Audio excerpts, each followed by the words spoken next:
ही वह चिंगारी है जो मेरे संकल्प को नई ऊर्जा देता है और मुझे अपने लक्ष्य की तरफ बढ़ने का सामर्थ्य भी प्रदान करता है। तभी रहीम ने लिखा कि रहीमन मूलहि सींचिबो फूले फलें अघाय। पेड़ की जड़ को अगर अच्छी तरह से सींचा जाए तो वो पेड़ हमेशा फल फूल से लदा रहता है। यही मेरे जीवन की सच्चाई है। मैं अपनी जड़ों, अपने गाजीपुर के प्रियजनों के पुरुषार्थ से आगे बढ़ने की प्रेरणा जुटाता हूँ, ताकत जुटाता हूँ। आप सभी का स्नेह एवं आशीर्वाद से कर्तव्य पथ पर चलने की कोशिश भी करता हूँ और इसलिए मैं अपने को विशेष सौभाग्यशाली मानता हूँ कि आपके दिए हुए आशीर्वाद, आपके स्नेह, आपकी ऊर्जा से तमाम चुनौतियों का सामना करते हुए भी मैं कर्तव्य पालन करने में सफल रहता हूँ। सच्चे हृदय से मैं ये बात कह सकता हूँ कि आधुनिक सामाजिक राजनीतिक चिंतन में अगर सकारात्मक रूप से किसी ने मुझे सबसे ज़्यादा प्रभावित किया है तो वह और कोई नहीं, महामना पंडित मदन मोहन मालवीय ही हैं। मुझे सौभाग्य मिला उनके द्वारा स्थापित विश्वविद्यालय में शिक्षा ग्रहण करने की, और मैं अनेक अवसरों पर ये बात कहा हूँ कि जो कुछ मेरे अंदर अच्छा है वो मालवीय जी के विश्वविद्यालय की देन है, जो मेरे में कमी है वो मेरी निजी है। मैं तमाम विचारधाराओं को समग्र रूप से एक साथ समेटते हुए एक व्यक्तित्व में अगर किसी को देखना है तो वो महामना पंडित मदन मोहन मालवीय हैं, जिन्होंने देश के व्यापक हित के लिए आत्मत्याग का सबसे बड़ा उदाहरण इस देश में रखा है। महामना को मैं देश के आत्मविश्वास, संस्कृति, स्वाभिमान, आज़ादी एवं समाज के समग्र विकास के लिए कटिबद्धता का प्रतीक पुरुष या शीर्ष पुरुष मानता हूं, जिन्होंने हर एक कार्य, हर एक मिशन में फौलादी दृढ़ता का परिचय दिया। रामचरितमानस में गोस्वामी तुलसीदास जी कहते हैं, बिनु सत्संग विवेक न होई, राम कृपा बिनु सुलभ न सोई। राम की कृपा से ही विवेक की सिद्धि होती है, जिसके द्वारा ही मानव कल्याण संभव होता है। समाज में वह विवेक कैसे विकसित हो, इसके लिए महामना ने हमेशा व्यक्तित्व के स्वतंत्र विचारों की व्यवस्था पर बल दिया, जिसकी शक्ति सामाजिक, आर्थिक विकास और कल्याणकारी राज्य की स्थापना के लिए नितांत आवश्यक है। यह कहना ज़्यादा मुनासिब होगा मित्रों कि महामना की आंखों में हमेशा आर्थिक रूप से मजबूत, सांस्कृतिक रूप से समृद्ध एवं शैक्षिक रूप से विश्वगुरु ये भारत का सपना लहराता था। मैं कहना चाहूँगा, काशी हिंदू विश्वविद्यालय की स्थापना उन्हीं सपनों को साकार करने के लिए, उन्हें मूर्त रूप देने के लिए महामना ने की थी। आज की अनेक पीढ़ियाँ जो आत्मनिर्भर भारत के निर्माण में योगदान दे रही हैं, मैं कह सकता हूं कि उसमें महामना पंडित मदन मोहन मालवीय की अविस्मरणीय भूमिका रही। मैं महामना को भगवद गीता में उद्धृत कर्मयोगी की तरह मानता हूं, जो निष्काम भाव से काम करते रहे जीवन भर। ऐसे महापुरुष थे पंडित मदन मोहन मालवीय। उनके सामने लक्ष्य बिल्कुल स्पष्ट था। हर एक व्यक्ति की चेतना में ज्ञान का दीपक जलाओ, ताकि वो न सिर्फ अपने परिवार के लिए सुख और गौरव दिला सके, बल्कि समाज और राष्ट्र को भी नई दिशा दे सके। उनका कहना था कि इस प्रकार भक्त बड़ी लगन से ईश्वर की उपासना करता है, सब कुछ ईश्वर को ही समर्पित करता है, उसी प्रकार व्यक्ति भी ऐसा होना चाहिए, वो जो कुछ करे इस राष्ट्र के लिए समर्पित करे, इस देश के लिए समर्पित करे।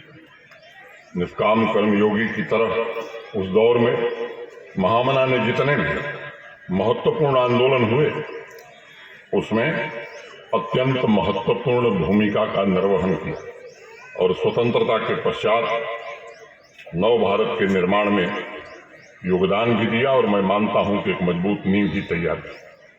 अगर एक वाक्य में मैं कहूं, भारत के औद्योगिकीकरण में अगर इस देश के किसी एक व्यक्ति ने सबसे बड़ा योगदान दिया है तो पंडित मदन मोहन मालवीय के अलावा कोई दूसरा नाम नहीं हो सकता। महामना का लक्ष्य था, लक्ष्य उनका बड़ा स्पष्ट था। आजादी मिलेगी कि आप बनाने वाले, आपके कंधों पर यह दायित्व आना है। हम में से तमाम लोग उस समय नहीं रहेंगे, लेकिन आप इस गौरव की अनुभूति आने वाले दिनों में करोगे। मैं आगे आपसे भी बात करूंगा। मित्रों, एक ऐसे समय में हम रह रहे हैं जब आज जो आविष्कार हुआ कल पुराना पड़ जा रहा है, इसलिए समय के साथ, तकनीक के साथ आपको भी उसी दिशा में आगे बढ़ना होगा। मैं विश्वास के साथ कहना चाहता हूं कि वर्तमान भारत के प्रधानमंत्री जी वास्तविक रूप से महामना के सामान्य जीवन से लेकर राष्ट्र तक के सर्वांगीण विकास में उनके संकल्पों को पूरा करने की पूरी कोशिश की। आजादी के पश्चात लंबे समय तक देश के विभिन्न वर्गों उसकी ताकत को टुकड़ों में देखा गया था। उसकी समग्र शक्ति पर किसी ने ध्यान नहीं दिया था। देश की महान शक्ति बनने की संभावनाओं को साकार करने का अगर किसी ने देश में सबसे पहले सपना देखा था और संकल्प लिया था, उस संकल्प शक्ति को जागृत करने का काम किया था, तो वो कोई दूसरा नहीं, युग पुरुष श्रद्धेय अटल बिहारी वाजपेयी थे। इनकी जन्म जयंती को हम गुड गवर्नेंस डे, सुशासन दिवस के रूप में मनाते हैं।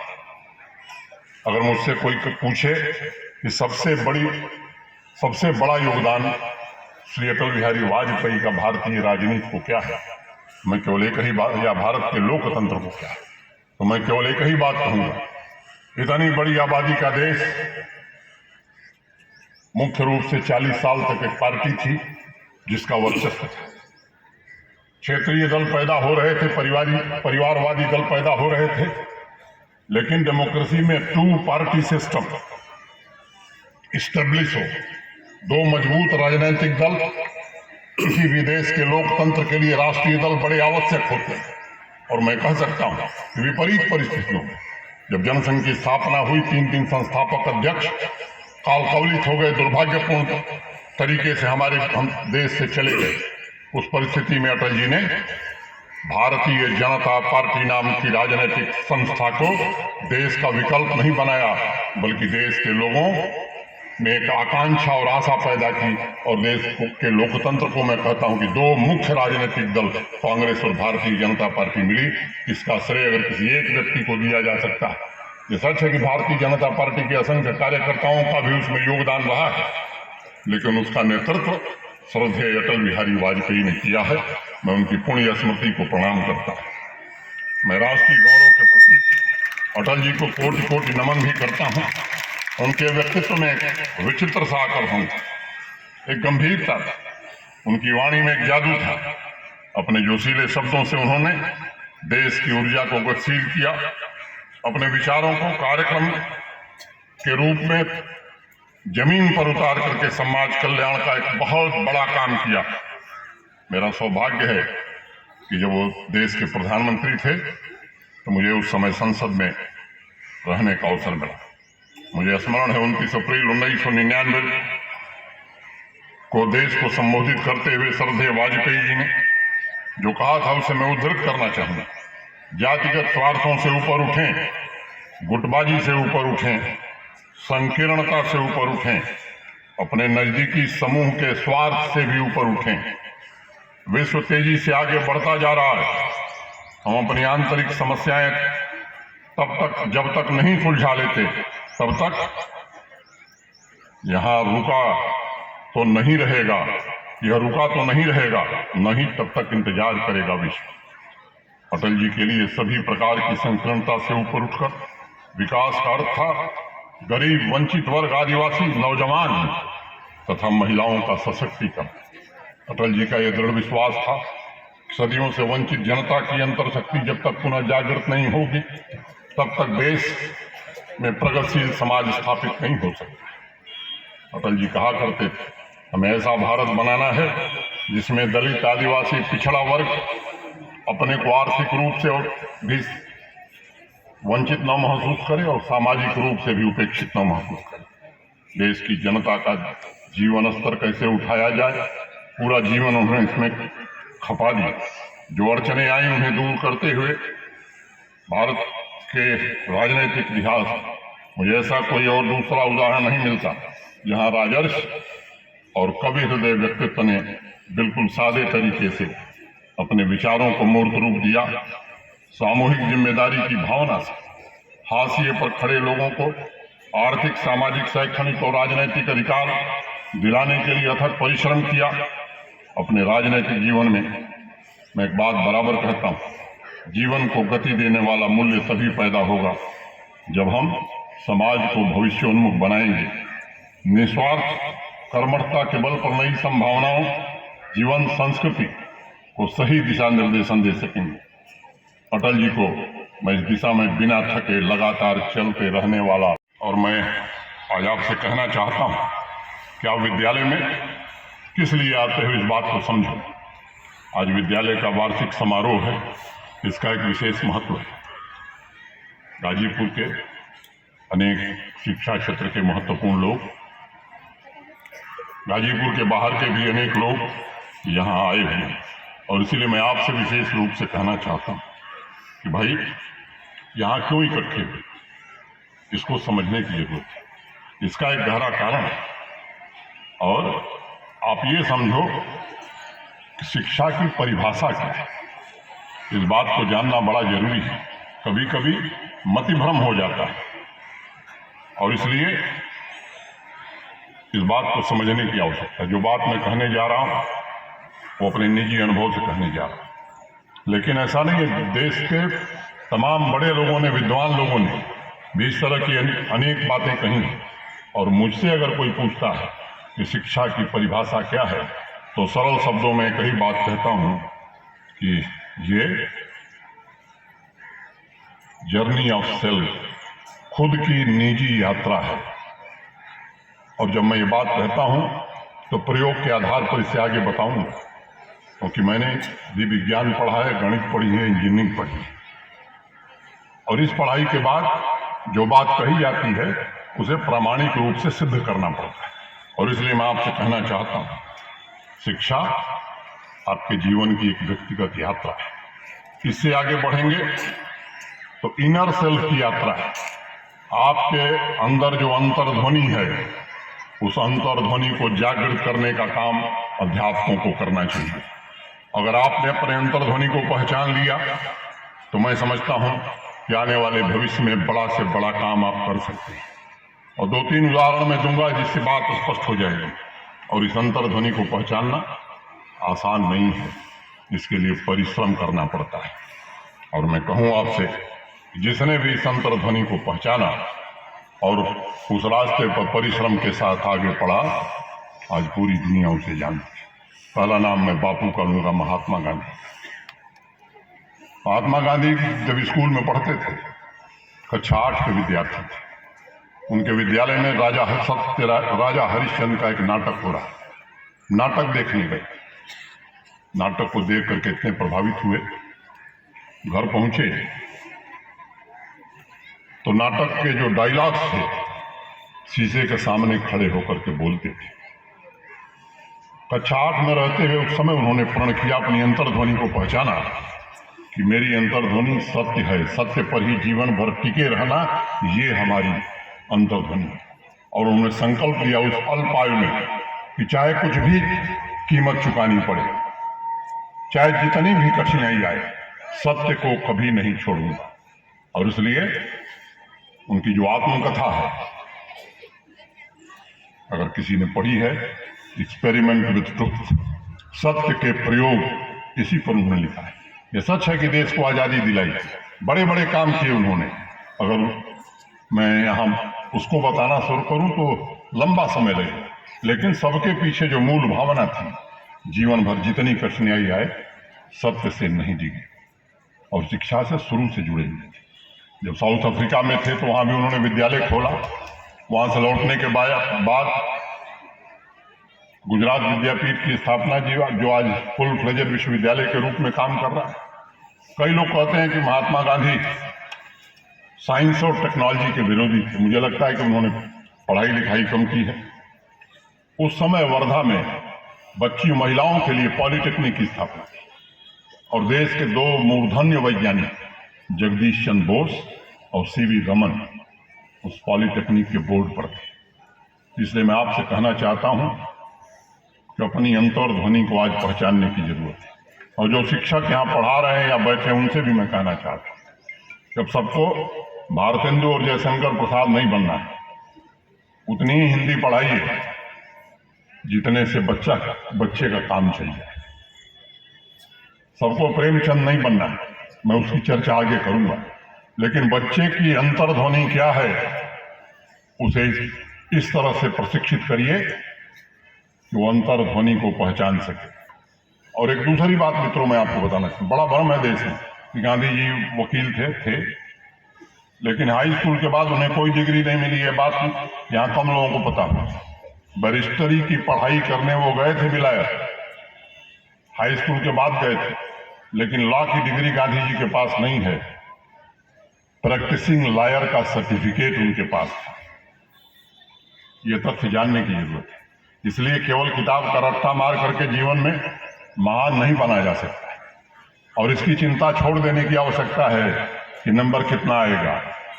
वास्तव में हमें पढ़ने की, ज्ञान अर्जित करने की जरूरत है। कबीरदास का नाम आप सब जानते हैं, नाम भी लिखना नहीं जानते थे वो। 1000 से ज्यादा पीएचडी कबीरदास पर हुई है। उन्होंने भी अपनी अंतर्ध्वनि को पहचाना। अंतर्ध्वनि क्या है? ईश्वर के प्रति हमारा अगाध प्रेम, और जीवन पर्यंत उसी में लगे रहे, उसी भाव से लगे रहे। आज बड़े बड़े लोग, हिंदी के विद्वान, यहाँ भी अनेक लोग बैठे, उन्हीं पर शोध कर रहे हैं। तो मैं आपसे कहना चाहता हूं कि आप जितनी कठिनाई आए, जितनी चुनौतियां आए, आप कोशिश करो कि अपनी अंतर्ध्वनि को पहचानो। तीसरा नाम मैं लेता हूं सचिन तेंदुलकर। अनेक लोग जानते हैं, क्रिकेट के भगवान कहते हैं। भारत का सर्वोच्च सम्मान उन्हें मिला है। आपको पता है उनके पास भी हाई स्कूल के अलावा कोई डिग्री नहीं। अत्यंत साधारण परिवार के थे सचिन तेंदुलकर। पिंग पोंग खेलते थे, 10 साल की उम्र थी। एक दिन पिंग पोंग के मैदान पर उनकी अंतर्ध्वनि जागृत हुई, मुझे तो क्रिकेट से जुड़ना है। और फिर उस दिन तय किया कि अब क्रिकेट खेलना है तो क्या शनिवार, क्या रविवार, क्या होली, क्या दशहरा, छोड़ा नहीं। प्रतिदिन नियमित अभ्यास करते रहे। गरीब परिवार से, एक ही पतलून थी, एक समय था उनके पास एक ही पैंट थी, वही पैंट पहन करके स्कूल जाते थे, और स्कूल से आते थे तो माँ वही पैंट धुलती थी। कभी कभी तो गीला पैंट पहुंच करके ही क्रिकेट के मैदान पर प्रैक्टिस करते। लेकिन क्या कोई कह सकता है कि सचिन तेंदुलकर पढ़े लिखे नहीं है, हाई स्कूल पास व्यक्ति? आज तक एक भी उनका बयान इस देश में किसी ने जब आपत्ति उठाई है जो अपमानजनक किसी के लिए रहा है, या जिस पर देश में कभी विवाद हुआ है? चौथा नाम मैं लेता हूं रामानुजम। बड़े भारी गणितज्ञ थे। उनके पास इंटरमीडिएट पास नहीं थे, हाई स्कूल पास थे। उनकी अंतर्ध्वनि जागृत हो गई है। हमारी अंतर्ध्वनि क्या है? गणित। जीवन भर उसी में लगे रहे, और दुनिया के सर्वश्रेष्ठ गणितज्ञ माने जाते हैं। वैज्ञानिक का नाम लूं? न्यूटन का नाम कितने लोग जानते हैं? Sir Isaac Newton. क्या आविष्कार किया था उन्होंने?